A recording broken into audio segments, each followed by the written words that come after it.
Welcome back everybody to the Dreadful Minutes. My name is Rick, and this is just going to be another simple update video, cover up some loose ends, and just show you, just some cool little things that I've been listening to along the way. So, want to cover a couple of things first.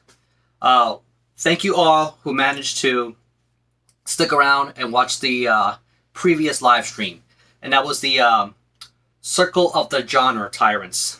So we had this grandiose idea, and we were supposed to have more panelists hop on board. But the problem was that not everybody was able to make it, and some people had to leave middle of the stream. There was connection issues for a particular person. And admittingly, we did kind of trail off topic for a little bit. The idea was to kind of talk about definitive albums that we feel were in a band's discography or artist. So it turned into a 6-hour stream anyway. So execution was not the smoothest, but I feel like it was a fun night anyway.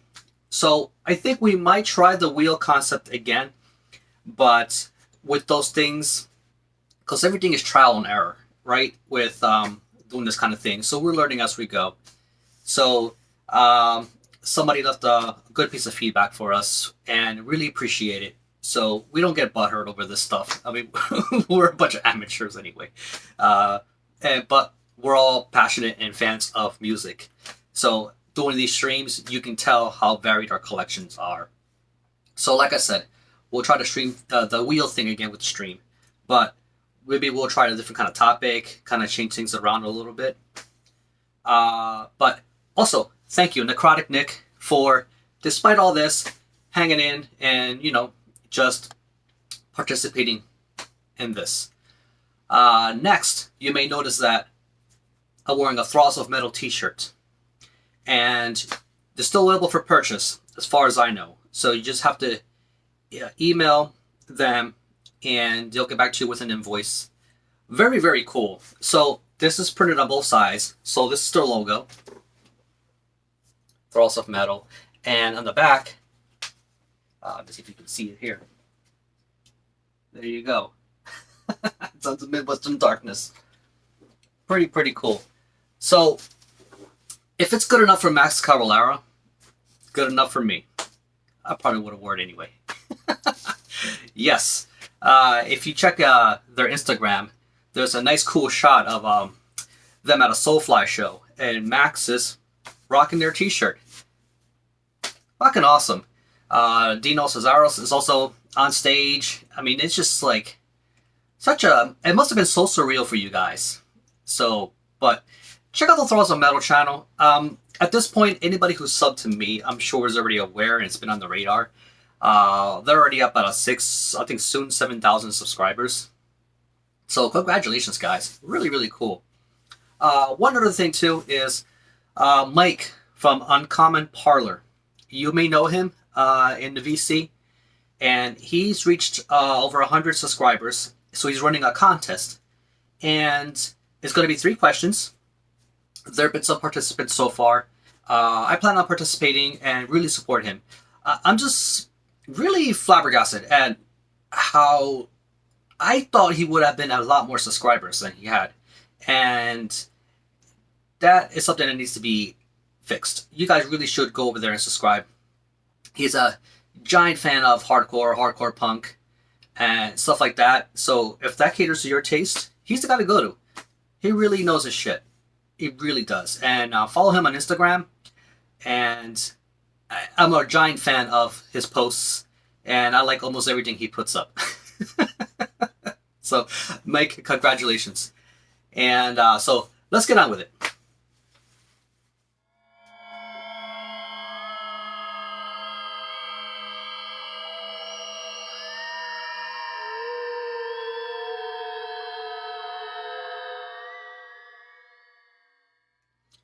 So I got 3 CDs and several LPs, which I'm going to show today. So let's start with Creator. So earlier this year, everybody was all goo goo gagas over the LP box set that they put out. although I never picked up that box set, I already have some of the LPs individually, so it didn't make much sense to me to drop that kind of cash. However, and that box set was called Under the Guillotine, and they put out a CD companion around the same time. So I feel like the CD companion should not just be associated with the box set, even though it shares the same name, Under the Guillotine. If you already have some Creator records, you know, this is still a good pickup. So this is an anthology from the Noise Records years, right here.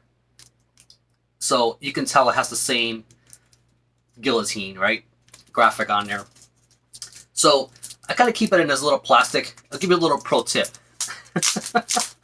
So if you're, this is a digibook, but you know, handling these things just like digipacks, you know, there's tend to be wear and tear, and the way they put the CDs in the sleeves here, so I tend to put these in individual sleeves, so they get more rotation and more plays, and I don't have to worry about wear and tear on this.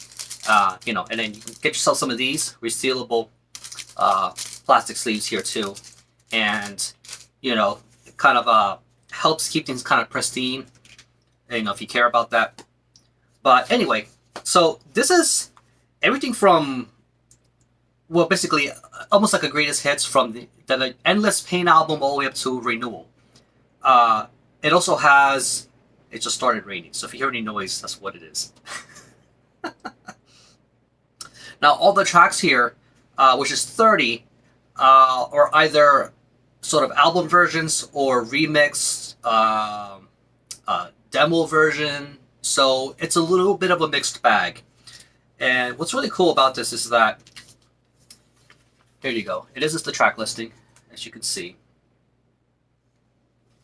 And it's got photographs, a really cool explanation of the years, like a little blurb with Endless Pain, Pleasure to Kill, and just really, really cool old photos of the band, and Terrible Certainty, so on and so forth. So, Extreme Aggression, look at this. I love this old thrash years. It's like looking at old Slayer photos, you know? It's just like, these guys knew how to party, these guys really knew how to, you know, just kind of, you know, let loose and do what they do. Coma of Souls. So, definitely worth a pickup. It's not crazy expensive or anything like that. So there you go. So that's images of the records is pulled from. So again, it's a two disc anthology. Creator, the Noise Records Anthology. Definitely check it out. Next up is a pickup I did a few weeks back from Desert Wastelands. And this band is no longer together. They put out 2 demos in the 90s and kind of called it quits. And I'm sort of noticed that there's been a lot of reissues with these kind of bands that are finally getting attention. And some bands kind of disappear for a decade or two and they kind of resurrect their project. I don't know if this is going to be one of those kind of deals. So this is Call from Subconscious. And this is a compilation of both their demos called Sorrow and Avidity. Right here. And it's got a bit of a gloomy look there. You would think it's almost like Paradise Lost or My Dying Bride. It definitely has that sort of look. You would not think this is a sort of straightforward death metal band. So, according to Metal Archives, they are from Germany. And this was reissued by Repulsive Echo, who I also think did the Gutted, or at least the vinyl that I'm aware of, or the CD. But I know they were involved with that reissue in some shape or form. So there's the CD. Very cool. Very pro looking. And so both demos are called, one is called Inner Dimensions, which came out in 1996. That's the first half of the CD. The second half of the CD was their earlier demo, which came out in 95, called Fading Flowers. And the second half of this release, which is that earlier demo, you can tell it's a little rougher in the production. Still very good. That guitar tone, it's got that very satisfying but yet very familiar old school death metal sound. It really does. It's just the playing, everything is just done. I really wonder what a full length for these guys would have been like. So what is their trick? What is their thing that makes them different? So it came with this little strip. So at the front it just has sort of records that they're trying to plug. But in the back is an actual description. So I'm just going to go ahead and read it. I'll give you a general idea. So Call from Subconscious is really a lost gem of progressive doom death metal with some great disharmonic, mournful melodies. And really brutal vocal performed in its rawest form that will challenge you as a listener. Reminds me a bit of Old Anathema and My Dying Bride. You have to check them out. This was written by Patrick Furland of Gormant. Remember Gormant? They're another one. That needs to be resurrected, and I don't know what I don't think they're doing anything anymore. But anyway, this stuff here, it is some good stuff. So I don't know if Desert Wastelands still has it in stock, but if they don't, definitely worth checking out, pick it up. Again, this is something that's been reissued. I'm sure they're really pushing this out there. So it's got synth and flute. Wait, flute? Yeah. What's her name? Sabine Schuster does the flute. 2 guitars. So really cool arrangement. This is how they stand out. You get a very unique sound from those other death metal bands that were doing this kind of stuff at the time. So when you listen to it, it's got all the traits and all the stuff that you like that's familiar about old school death metal. But you would think this is something that came out of Peaceville, because it does harken a little bit of the old My Dying Bride, Anathema kind of tinges in there. It's not overwhelming, but the little doomier side of them has that familiar kind of melody happening. Just slightly and just over the tone, but still quite raw old school death metal in that aspect.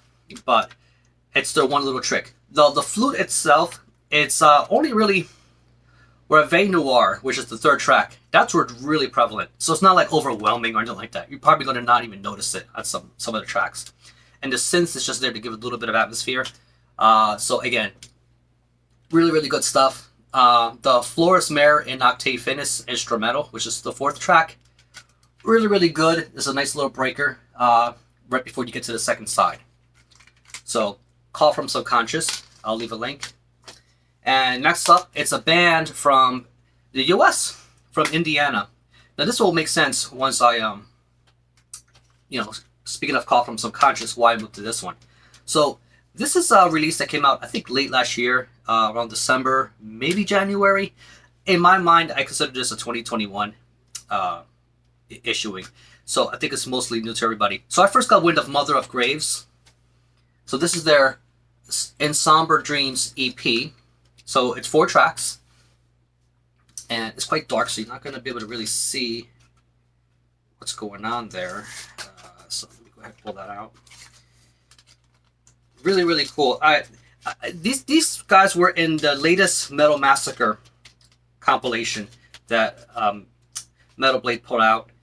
And they had, I think they were like the last track of that one. So I remember talking about it in a previous video.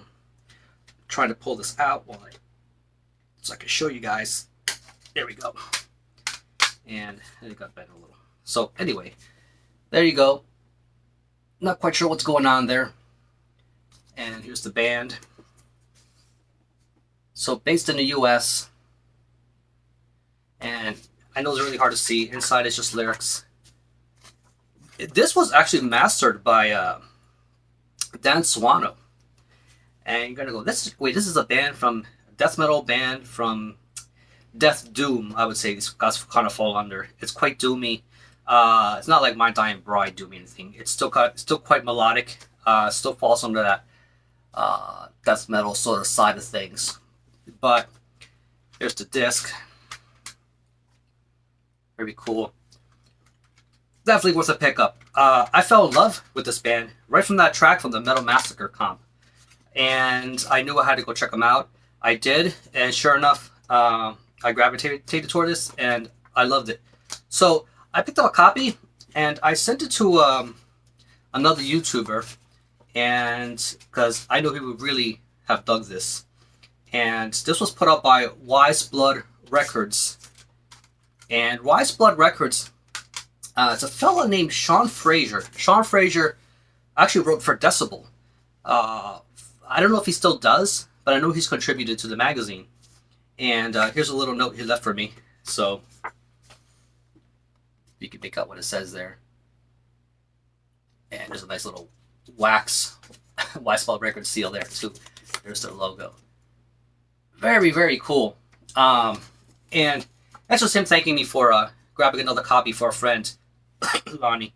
And, you know, so good luck, Sean, with your label. It's quite new. I think he kind of incorporated last year. And as far as I know, it's this band. And there's another band called Krigsgrav, which is kind of shoegazy post black metal out of Texas. I'll actually leave a link for them too. They have a band camp, and their stuff is readily available. I think it's a one-man project, but definitely worth checking out. Something Wise Blood. Really enjoyed what I listened to, so you might see their releases in a future update here once they arrive. So it also came with this Wise Blood Records pin. It's just their logo with a little owl. I don't know if you can make it out. So really cool Mother Grave sticker. You know, I don't know. I just like this. It's so cool. So that is the 3 CDs, and let me go ahead and pull the LPs. See what we got there. So let's talk about indigenous black metal. So this is something that's been kind of highly sought after, and it's kind of like it's like one of those Nampa Murmurs. Every time they drop something, it sells out in seconds. So I'm talking about Pan-Amerikan Native Front, and this is a one-man black metal project out of I want to say the Chicago area, and quite cool. So Nuclear War Now reissued their first LP, Tucemseh's War, and Little Turtles War. So kind of see a theme there. So very cool. A single man brings forth an unprecedented plan to defend native land, not just for one nation, but for all. Tucemseh leads the formation of the largest native confederacy in modern memory. 8 tracks of woodland warfare in the name of sovereignty. So really cool, a nice little twist from the other black metal guys, particularly in the U.S. The U.S. has quite a bit of a history, especially with the whole Native Americans and settlers, and kind of like the white man coming in, and that was a very turbulent period in this side of the world and what was going on. And it's kind of cool to see this this project kind of just taking that angle and making it part of the experience and the whole theme of the project. So this is Tucemseh's War. And the LP itself, although this album itself was released in 2016 and did not actually come out on LP until 2019, I want to say. That's when I picked this up. So this is the original pressing, which was independently released right here. So you can see what it looks like. I'll just put them side by side. I still have the little wrapper, but you can still see what's happening. So look at that. So they did change the art. I'm not sure why, but I kind of like this one better. Just being in color and all that. I guess they were going for more of an 18th century, turn of the century kind of look with the original pressing here. So only 250 of these were made. So probably not going to find that in a while too much. But this one is readily available through Nuclear War Now, for now anyway. And this one was it came in 2 colors. It was like this brown marbled swirl or something like that. So I didn't end up with that one. I ended up with the black. So so if you all forgot what black looks like, this is what black looks like. But I find that it really nails that feel of that live battlefield in a closed quarters forest, out in, hard to describe. It's like, when you listen to, you can listen to Bathory and stuff like that and the Viking stuff, and it has a certain feel for that era and time period, and the way they're trying to make the composition with the kind of putting you in that era. This one really puts you in that sort of old Native American battles era too. So Tucemseh's War is a real piece of history, events that actually happened. There's actually a YouTube channel called Kings and Generals. Really, really good channel. It's historical, and it's all animated. So you're not going to get bored watching it. There's actually quite a good number of things going on. The flow is very good. And I'll leave a link to the Tucemseh's War segment of it. So this will make you appreciate this album so much more. So check out that YouTube clip. Subscribe to the channel too. It's just, you can learn all kinds of shit. This is just amazing. So I picked this up and in black, and of course this is one I've been wanting a while. There was no other pressing or anything like that I had of this one. So Little Turtles War came out, and I think it was last year, and I couldn't get my hands on it. It's just every time it dropped, it sold out in seconds, which was annoying. I would have settled for a tape or anything like that, but I couldn't turn down this opportunity to get in on this reissue. So it's just lyrics. That's a very unique way. He doesn't wear like this traditional corpse paint. It's like the stripes. I don't know if that's something that's related to a tribe, like the Cherokee or the Sioux. I know they take influences from those tribes, and I know the logo itself is kind of reminiscent of an old infantry army, and kind of incorporated it as part of the logo. Really cool stuff. It's unique. I find that Little Turtles War, the production on it is a lot more cleaner. I don't know if cleaner is a word. It's just a lot more polished than Tucemseh's War was. I do like the rawness of Tucemseh's War, although it's still quite good, very finesse. It does what it needed to do, along with this one, and it almost reminds me of take Kraft from Sweden, like Fuck the Universe and those albums, like just the intensity of it and the way just kind of the aggression. It's like I like take that and incorporate it in this, just with a more of a with a bit of the indigenous spin. Really, really cool. So I really like that painting in the back too. Just everything, just kind of the way it comes together, the theme. Really, really awesome. Can't wait to see what they do next. But Nuclear War Now, I think, came in just at the right time. People have been snapping it up. The thing about the vinyl for this one is, came in a blue, and there was black. So here's how it works. And I have a question for you guys. So this is a nice kind of dark royal navy blue. Really, really cool. But I didn't know if I was getting this one. So the way it works was you order this, and it said something like the first 100 copies gets the color variant. So you could order this and not know if you're getting the colored variant. And I have mixed feelings about that. The same thing was with Tucemseh's War, with the brown. I wasn't sure if I was getting the brown. I'm fine either way. I got the black, whatever. But this sort of got me thinking about the lottery, the vinyl color variant lottery that some of these distros do. How do you guys feel about that? Because I feel like, A, they don't disclose what the quantity is. You don't know how many of these you're getting, how many of these they made with that color, versus how many in black. So you could make this order. What if you don't want the color variant, but you happen to be one of the first 100? Some people only like black vinyl. They're out there. So that kind of left a bit of a weird taste in my mouth. So I'm happy with the blue. Looks really good for Little Turtles War. But the reason I'm bringing this up too is because this is another recent pickup. And this is from another distro. So it was not from Nuclear War Now. But it was kind of a similar deal. First 100 orders, got the red copy for Melechesh debut album. And this is a band, this is the Eastern European band from Slovakia. So it's their first album, all you need to know. Really, really good folk-oriented black metal. And I think they have, yeah, 2 more releases after this one, and one that dropped last year, which is amazing. So if you don't know Metallica, definitely get in on it, check them out. It's definitely one of the better releases of this kind of thing that I'm aware of. So this one was put out by Invictus Productions, and this one came in that red, like I was saying. So I wasn't sure if I was getting red. It's cool that I did.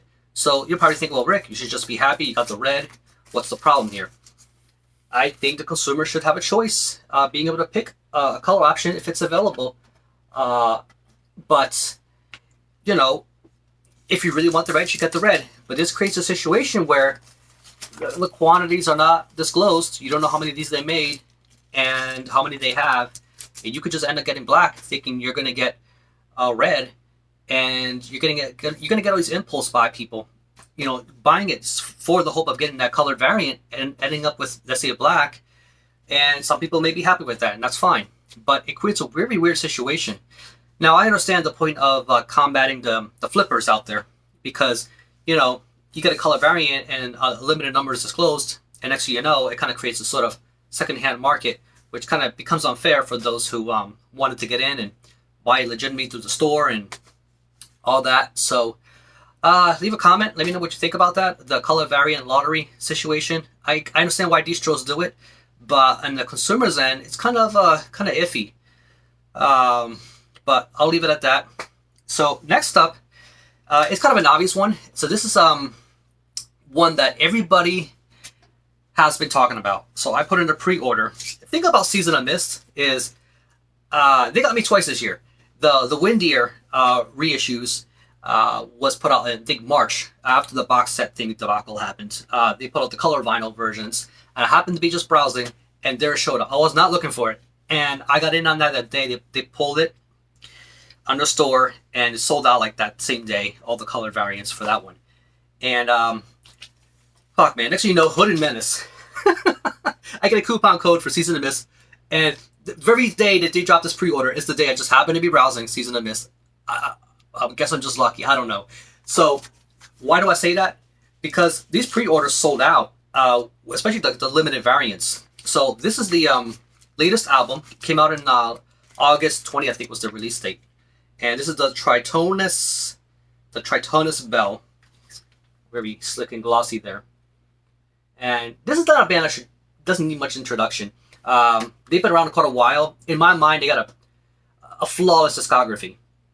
And this is the latest effort. So, and this was like a day one no-brainer purchase. And I ended up with the blue. It's like a blue purple swirl vinyl. I think the sticker says they only made 200 of these. One of the best things, as far as Death's Doom, coming out of Finland, next to Swallow the Sun. Amazing, amazing band.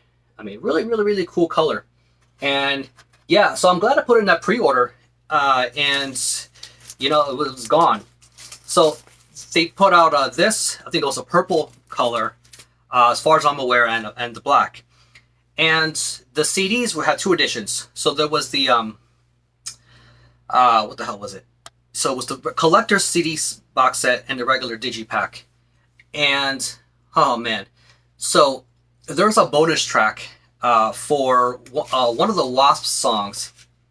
Let me just tell you, I forgot to pull it up real quick. But you can only get the bonus track if you got the collector's CD. So none of the vinyl has the bonus track on it. So yeah, which is kind of a shame. But I'm happy with you know, everything that's here.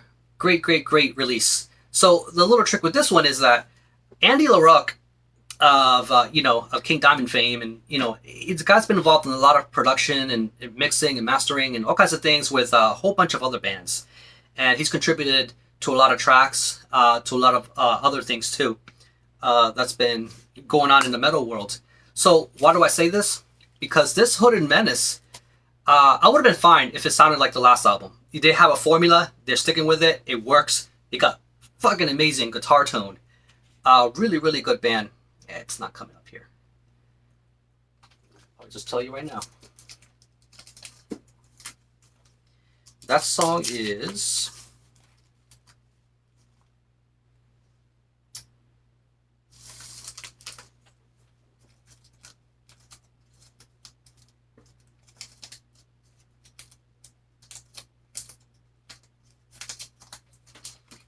Sorry about that. I thought I had it ready to go. The Torture Never Stops. That's the bonus track. Anyway, so with Andy LaRocque's production work on this and with the band, it gave them a different kind of direction. It gave a bit of a refresh, a little different take on their sound. This still definitely do me a shit, but Hooded Menace has a bit of a heavy metal flair this time around. You could tell in the way they do some of the riffing, some of the changes. I don't know if this is going to be like a permanent thing going forward with their sound, but I fucking love the way they did this change in direction with their sound. Still classic Hooded Menace, but I think that little thing really kind of made things a little more refreshing for them. So really awesome, and definitely worth picking up. And it's definitely going to be a lot of people's album of the year list. So definitely get in on that. Next up is a band from, I believe, Toronto. And it's called Malgöth. And this was put up by Iron Bonehead. And fortunately, it's been more or less reasonably available here in a lot of US distros. And so... Obviously, if you're overseas, Iron Bonehead, particularly Germany, it should not be so difficult to obtain. So this is Primordial Dawn. And this is their first EP. I think it came out over the summer. I think it was around June. And these are, if you're familiar with the band Chasmdweller, which is sort of a death doom band, very, very good. And this is sort of their black metal project. This falls under the...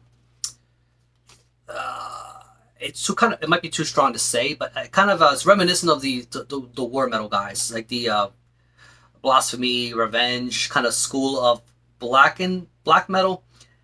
But I know what you're thinking. If that's not your cup of tea, you go, well, hit the skip button. But hold on.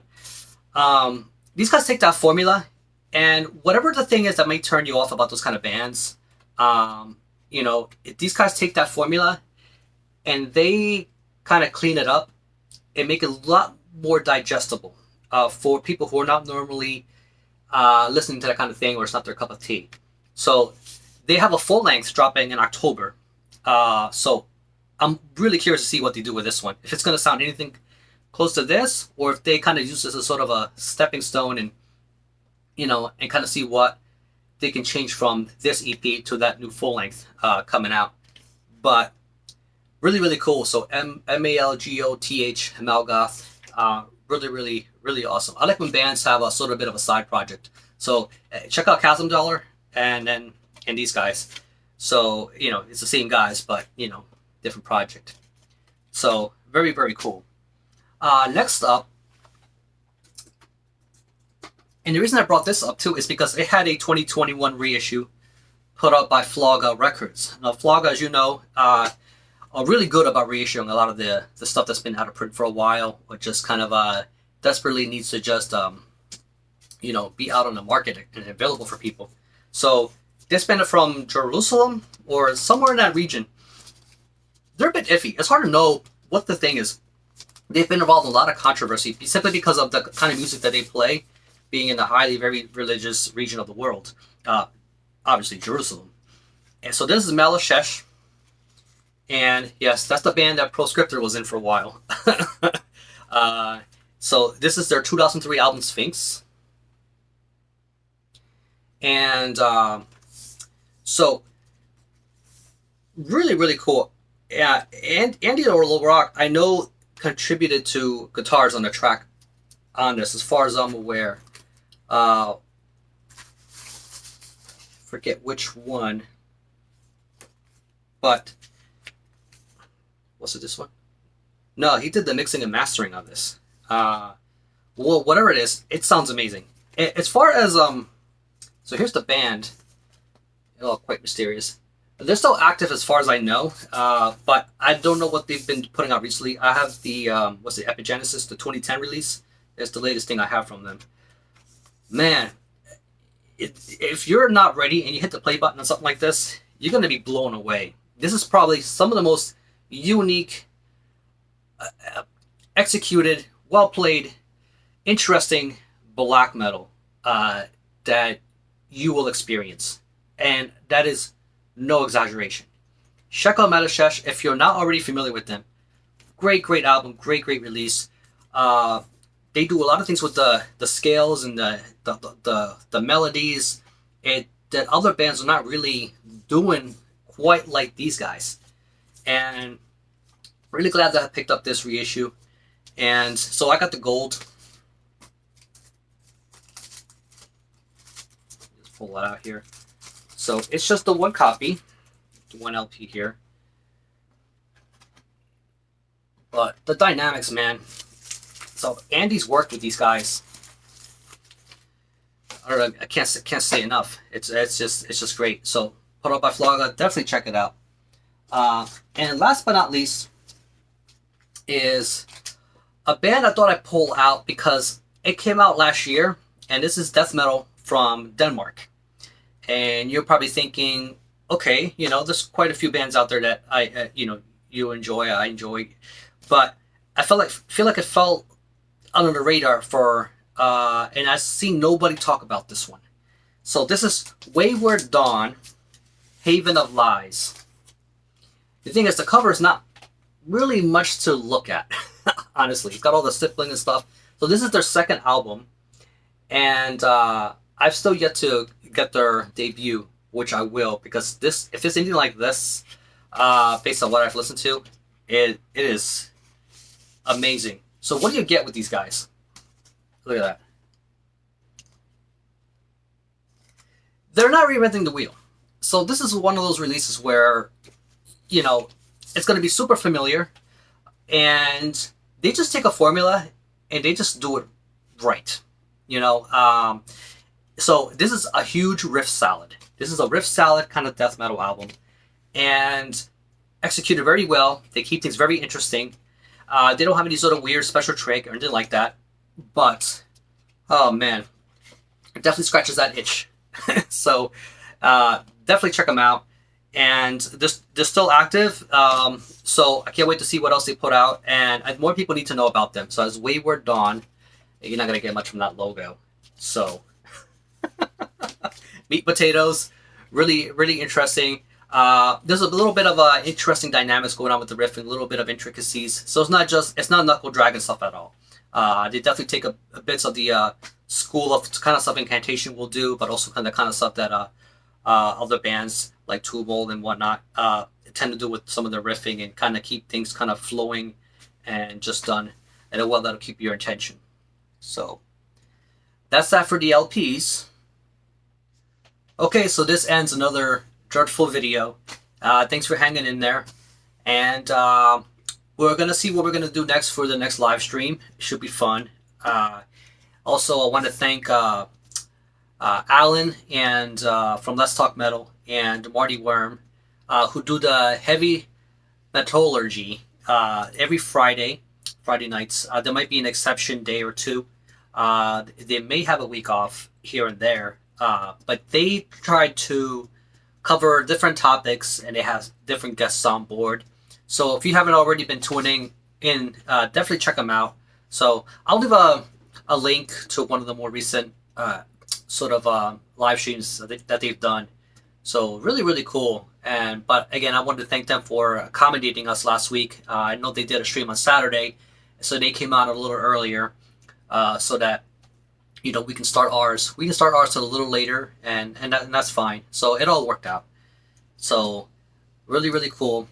And those two guys, you know, I love what they do, and I hope they, you know, it goes on for a good while.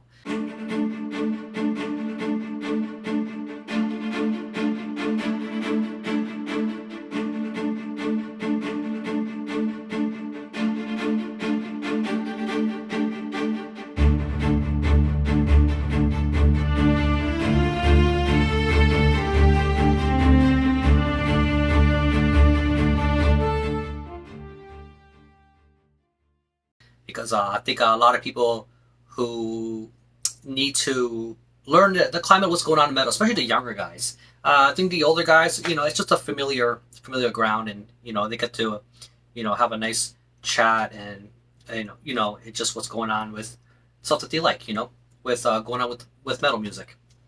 So I'll catch you all on the next one. I do have another sort of collection update planned very, very soon, so I won't be a stranger. Catch you all on the next one. Keep it dreadful.